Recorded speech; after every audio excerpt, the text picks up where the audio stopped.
wasn't until I read this latest book from Bill McKibben that it really became clear to me that we are in the midst of an energy revolution. For some of us in the audience, this is not our first revolution. Right? The information revolution is already behind us. There we go. So Bill observes prosaically, we are at a point now where the cheapest form of energy is pointing a sheet of glass at the sun. This is no longer alternative energy. We don't need to be defensive. We know what we need to do. And yet, as we know, public perceptions have not caught up with this reality. And we need to force this change to happen fast enough. Bill writes, I have little doubt we will run the world on sun and wind 40 years from now, but if it takes us anything like 40 years to get there, then it will be a broken plan. The march of history won't get us where we need to go fast enough. We need to force that march. That's really the intent of today's meeting, is to force that march. And that's the intent of the PACE Clean Energy Action Center. This keeps cutting in and out, doesn't it? Bill McKibben makes another really interesting observation. He writes, energy from the sun is not just cheap, it's also diffuse.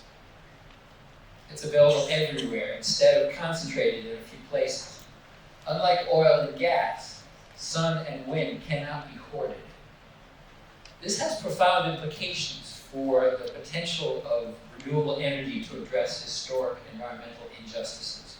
Giving underserved communities access to solar is a way of literally empowering them. The growth of distributed energy resources like solar and storage, particularly when it's locally owned and controlled, has the potential to profoundly reorder our society. The sun shines on everyone, so everyone has access to solar.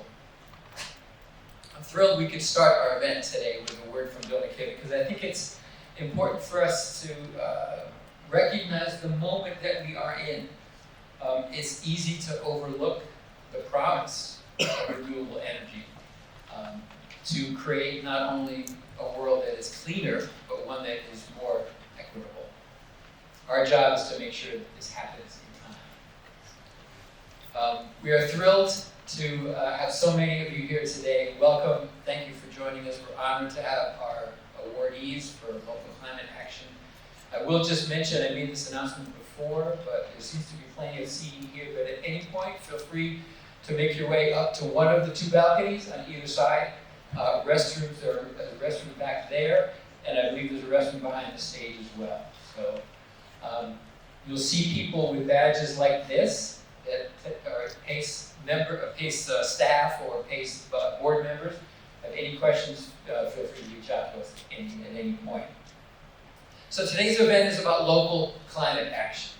And there's, of course, a great deal that each of us needs to do as individuals. And there's much that we can do at the state level. But that's not the topic today. Today we're talking about local climate action. Following on the municipal elections last week, the importance of local leaders is fresh on our minds. Many towns drive climate action extremely effectively.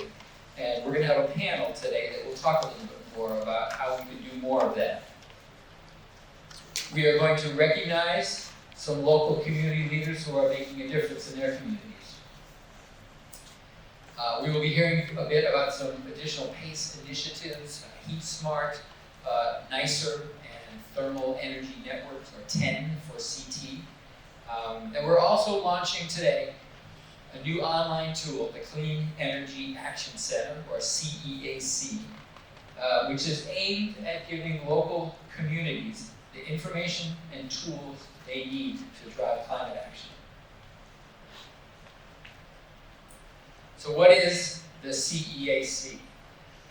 To explain that, let me go back a step and tell you a little bit about the PACE energy model. And forgive me if I get a little bit wonky here for a few minutes. So the PACE energy model, we have been building this for over 9 years. We started working with individual towns, gathering data we could find about energy. We would typically go to a town and say, hey, go to your tax assessor, get the grand list of buildings and vehicles registered in town, And we would put it into a spreadsheet, and we would work with towns to analyze how much energy they're using today, and what that might look like as we transition to clean energy. Our model includes not just electricity, but heating and cooling, and also transportation. It doesn't produce a true greenhouse gas inventory the way you might get from a sort of protocol compliant with ICLEI or someone else, but it does produce a reasonable estimate of the greenhouse gas emissions coming out of energy. We model in this PACE energy model, we model energy use today. So we love working with a town and helping them understand how much energy sort of all in, right? Towns often know how much the municipality is spending on electricity or gas or gasoline and heating oil. Typically, we haven't come across a municipality that actually knows how much we as a community, residents, businesses, municipality, all together, heating, cooling, transportation, we haven't actually come across towns that know that. So this is kind of the first time that a lot of towns get to see this information. We used to have to ask towns for their data.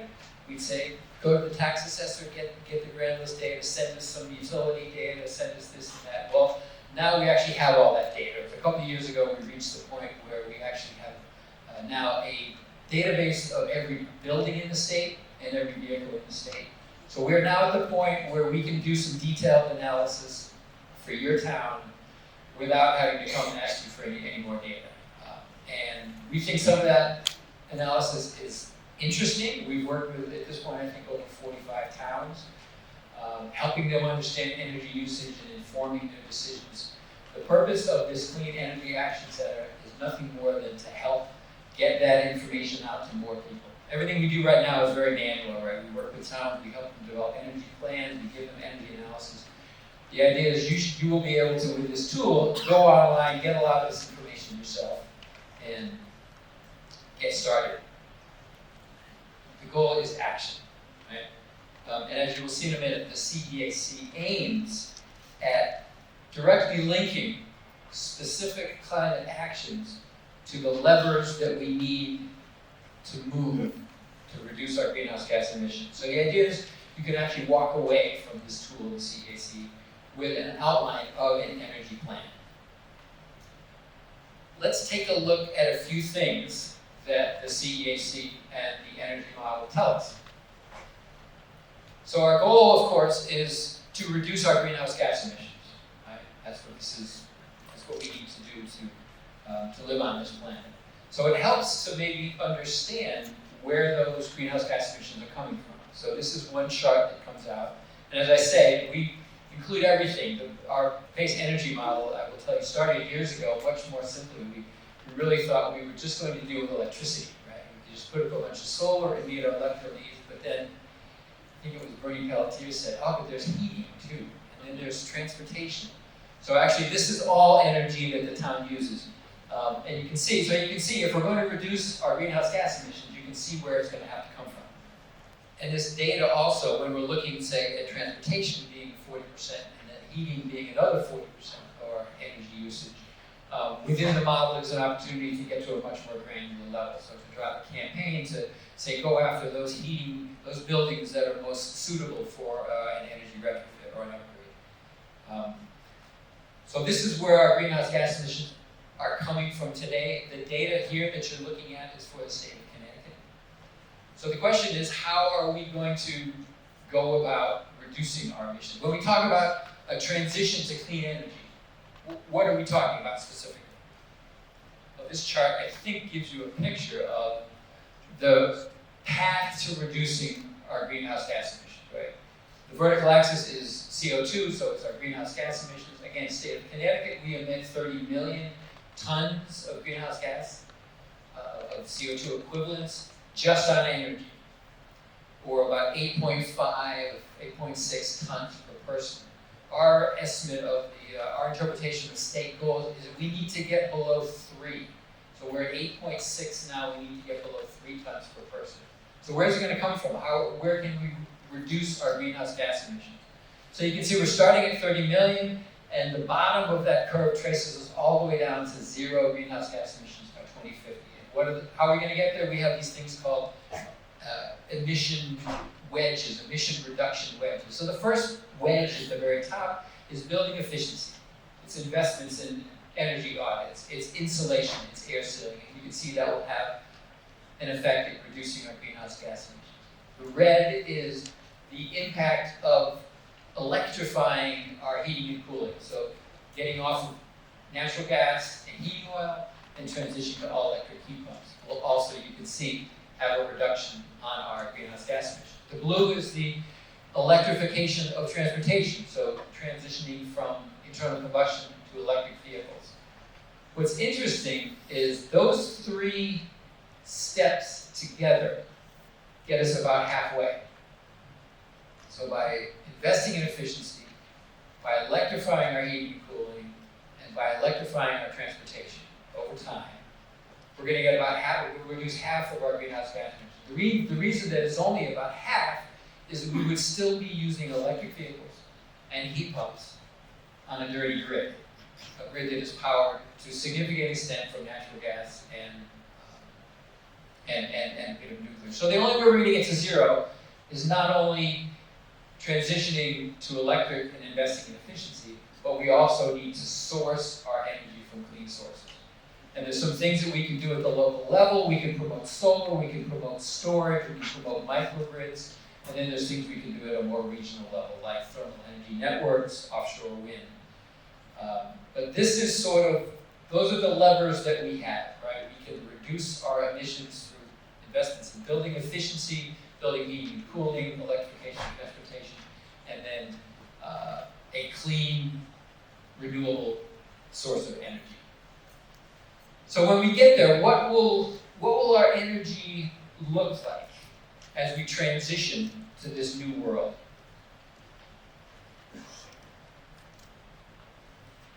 And there's a lot going on in this chart, but I think what I'd love you to look at is the overall shape. Right? The vertical axis is energy. It could be gigawatt. I think this one is gigawatt hours. It could be BTUs. It could be Higgs levels. It doesn't matter. But it's energy, right? And on the left is how much we're using today, and it breaks down into the different sources, right?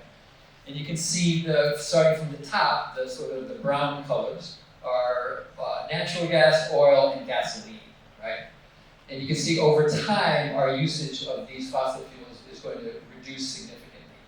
And by transitioning a heat pump, a gas furnace or an oil burner to a heat pump, putting emissions aside, you're simply using less energy. They're more efficient. You're not burning stuff, you're not creating heat, you're moving heat around. Same thing with an electric vehicle. By putting emissions aside, an electric vehicle simply uses less energy. So in this new world, we're going to be more efficient and it's going to be electric. So overall, we are going to be using a lot less energy. The yellow line, the yellow dotted line, is how much of it is electricity. And we will be using a lot more electricity. In the end, you can see we won't be burning fossil fuels anymore. They will go away. And in the end, sort of starting from the bottom of the graph, you've got lots of solar, different forms of solar. You've got lots of wind. So in the end, we're using a lot less energy, and it's going to be all electric. You may notice, if you poked around in your information packet, that you have an energy report for your town. You'll see the same graphs that I'm presenting here for the state you have for your town. If we knew where you live, in some cases it might be where you work or where you registered from, or if you didn't have your town, you might have the state report in there. But we've actually produced one of these reports for each of the towns. I think one of the most important insights that comes out of our model is about the costs. And I think Bill McKibben in his book has a whole chapter dedicated to the question, can we afford this? So if we continue on the path that we're on today, right, you can see, if you look at this chart, that left-hand side, it's pretty much all fossil fuels. Right? We've got a bit of renewable on the grid, we've got a bit of local renewables, but when you add up all of the things that power our society, it's mostly fossil fuels. So if we continue to burn fossil fuel. Connecticut, we spend about $15 billion a year on fuel. At 3% inflation, that would be about somewhere over 30 billion by 2050. Or we can start to make the investments. So you can see the red is the business as usual. The green is if we start to make this transition to clean energy. And we're going to have, you can see it go, the green line is above the red line for about the next 10 years, right? We're going to have to spend some more. We're going to have to invest in heat pumps. We're going to have to invest in electric vehicles. We're going to have to deploy a bunch of solar and offshore wind and storage and an equitable monitoring grid, right? We're going to have to make some investment. But over time, what happens is once you've made these investments, you're not buying fuel anymore. So we get onto this downward sloping cost curve. And you can see that green line starts to fall pretty precipitously because we're not buying natural gas anymore. We're not buying heating oil anymore. We're not buying gasoline, right? We're moving electrons around. And the blue line is if we actually decided we had the political will and we really wanted to do this, and we were going to lend ourselves the money, we were going to finance it, we were going to borrow money to make these investments. You can see we could actually do that without spending any more today. Right? So in the end, all of these scenarios, whether you're financing it or not, the path to clean energy is also the path to lower cost energy and to more stable, less volatile energy. Go on to our new website and you'll see different categories. As I mentioned, there's things we need to do as individuals, there's things we can advocate for at the state level, so there's things you can do there. But the most important thing in the core work that PACE does is really working with towns. So you'll go right to this Make My Town Energies Cleaner button and you'll get to our Clean Energy Action Center. And the first thing you'll do is select your town. You immediately, by selecting your town, as I mentioned before, we've gotten to this point where we can actually do some analysis of your town without having to go get data from you first. So you'll immediately select your town and you'll see a bunch of information. How much are you spending in your town on energy in a given year? How much per person? How many electric vehicles do you have in town? What percentage of your fleet in town? How many heat pumps? How much solar? All the percentage. So you got a lot of information immediately about your town. Some of this is in this report. That's interesting, but sometimes when we look and say, okay, we've got 3% EVs or we've got 5% heat pumps, is that good? So one of the things that we did some focus groups with towns, and one of the things they really wanted to know was, well, how do we compare? Right? I think there's always a little bit of friendly competition out there, and I think it's also, well, gee, who's doing well? Who is got a high adoption rate for heat pumps, or who's doing really well on EVs? So you can look there. You can compare yourself to other towns. You can compare yourself to a cohort of towns like yourself. And the idea is you can spend some time, you can poke around, you can learn more about your energy usage today. And again, the point is not to have information, so it immediately sends you to one of two places. First of all, connect with my local team. We can't be doing this work alone in our town, so you may already be a member of a clean energy task force or a sustainability team. If not, you might want to click on this button and we will put you in touch with your local, somebody who is active locally. But the more important thing is once you've spent some time looking at your energy usage and understanding what this path is going to look like for you, you click on the button that says, let's get started, let's create a plan. And you will immediately be sent to a tool that for each of the levers that I just talked about, efficiency, electrification of buildings, electrification of transportation, renewable energy, those are the levers that we just looked at. For each of those, you will see a laundry list of actions, of specific actions that you can take. Right? We can run a campaign to raise awareness about electric vehicles. We can promote energy efficiency. We can lead by example by getting solar on our schools. We can make sure that we're zoning properly for EV chargers as they proliferate across town. Just a laundry list of actions. So the idea is, come onto the tool, get a glimpse, get an understanding of how your town's energy usage today, go right over and start making a plan. You can select a bunch of actions and say, let's put this one, we're going to do this, we're going to do these, we're going to check them off. You can save it, you can download it, you can go back and edit it. So the idea is immediately get the information you need to understand your energy usage, to understand what are the steps we need to take to reduce our greenhouse gas emissions, and immediately get started with a plan. So that's what I can see in my head. And maybe if we get the technology working, I'll come back and show you later. So to summarize, the purpose of this Clean Energy Action Center, and it's live, it went live actually yesterday. And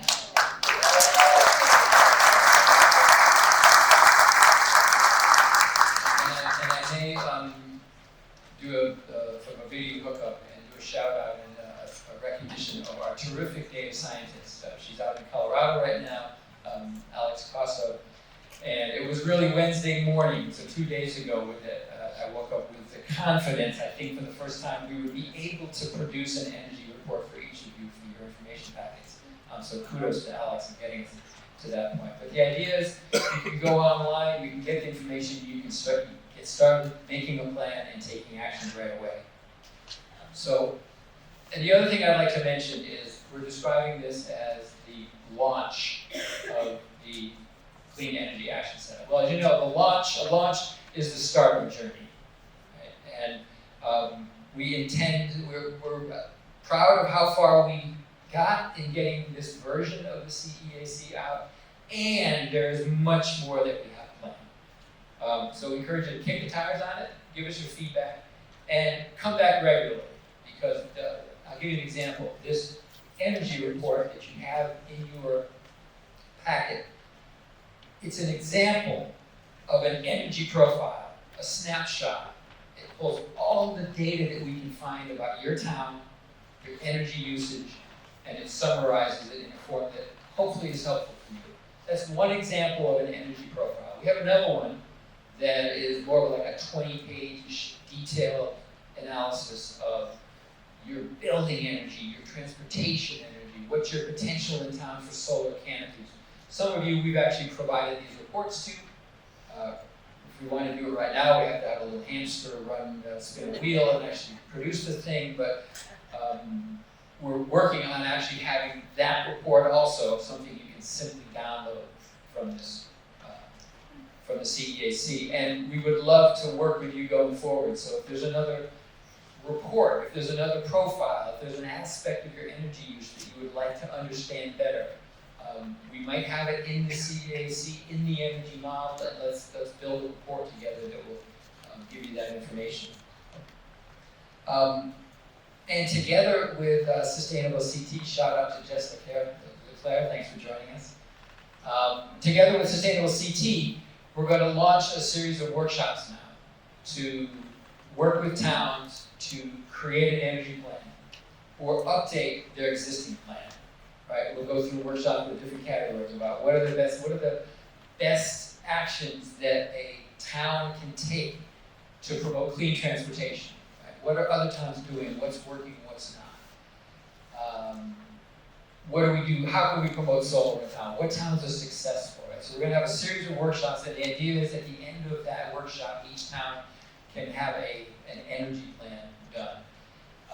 And if you've already got an energy plan, we would love to work with you because we'd love to learn sort of what worked, learn from your experience, what hasn't worked, and build this thing together. So that is the Clean Energy Action Center. I would like to maybe take a question or two before we move on. If there are any immediate questions on folks' mind. How often will the data be updated? Great question. So there's lots of, on that slide where, back where my slides were visible, where you can see, we've got different data sources, right? We've got the grand list of vehicles and buildings, and a shout out to the Office of Policy Management. I know Bernie Pelletier and the PACE team have worked with them. They're improving the quality of the data that gets collected by local tax assessors for buildings. tax assessors may not know this, but they're on the front lines of addressing climate change. This is great data, right? We know when the building was built, we know its size, we typically know its heating source, right? So that they're working on annual updates to that data. We get semi-annual, thanks to Barry Kresh from the EV Club of Connecticut, we get semi-annual updates of EVs. So the answer is it's kind of we've got lots of data sources, we're constantly scouring the universe for updates and for new data.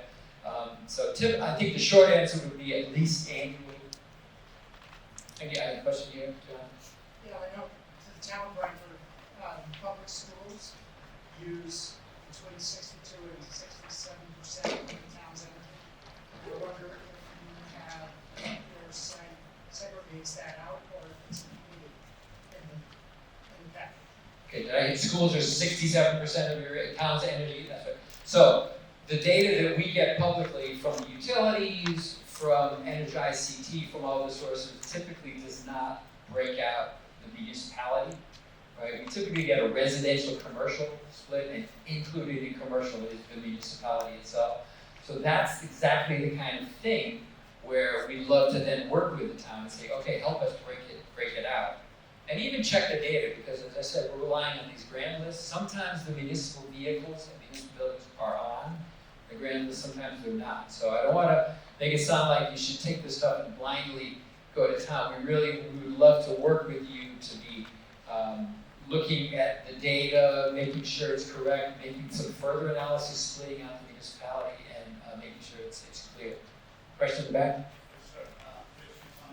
Here, just give Bernie a moment to take the microphone. Before I get to Rich, we've done that useful breakout in Avon and Windsor, so it can't be done. Thank you, Bernie. Good to see you. Rich Evon, actually a resident of Brantford, but working with a number of different municipalities.